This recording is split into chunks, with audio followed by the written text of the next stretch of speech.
During World War II, we were faced with the greatest demand for food and fiber in all our history. That demand carried over into peace.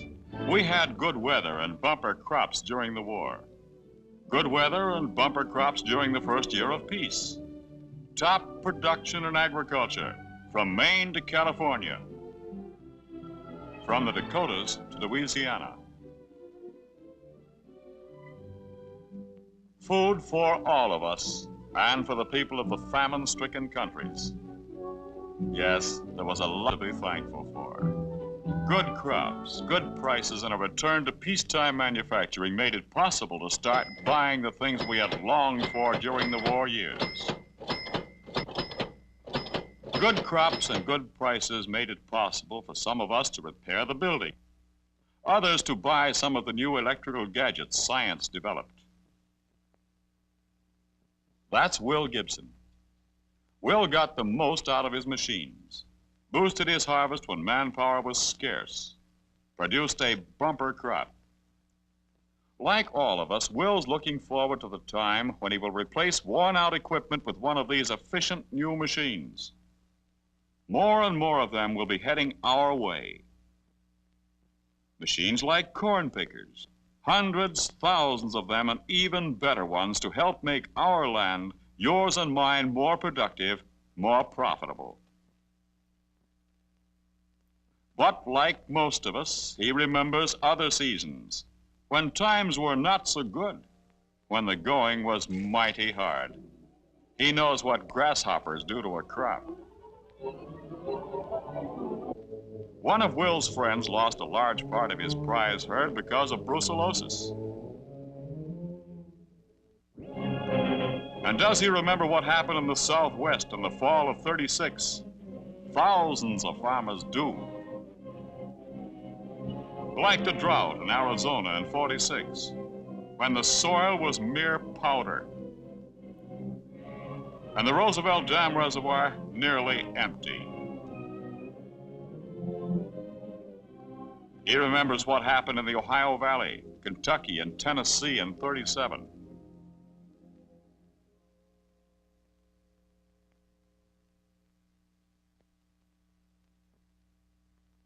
Like most of us, he recalls the unstable agricultural economic conditions after the First World War. How, in spite of skyrocketing prices, many farmers bought more land, expanded. They figured production and commodity demands would remain high. How only a few years later, nationwide depression followed inflation. He remembers when Harry Oliver, who lives down the road a ways, nearly lost his farm through foreclosure back in '33. How all the neighbors came to help. They bought the house, the land, and the livestock for a fraction of its worth and gave it back to him. But thousands weren't as lucky as Harry. They lost all they had. History often repeats itself. Inflation follows war. Depression follows inflation. From a spiral to a whirlpool. To avoid disaster, we must plan carefully for the future. By drawing a lesson from the past, by buying wisely for our farms, for ourselves, and for our children, we will provide for our families in the best possible way.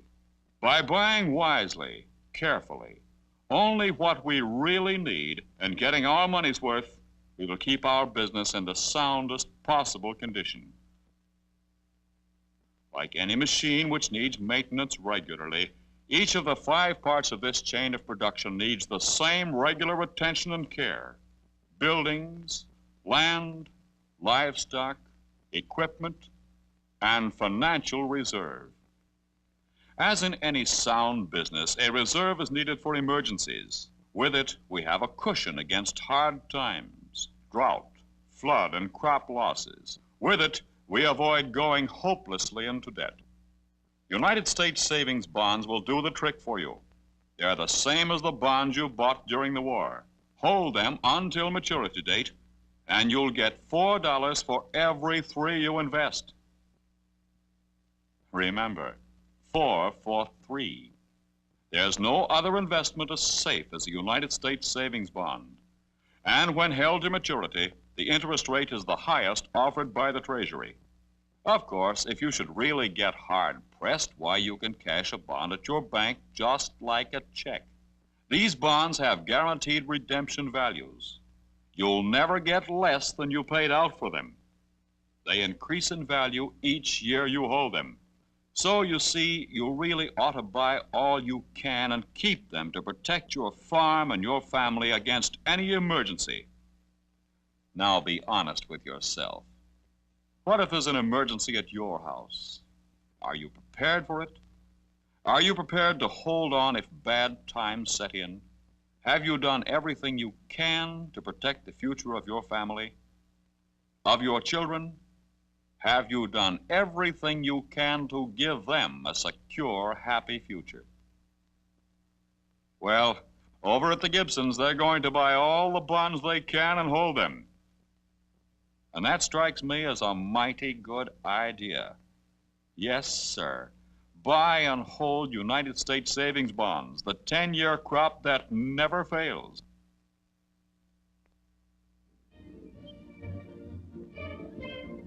Because we've got to protect these young folks. They must not fail.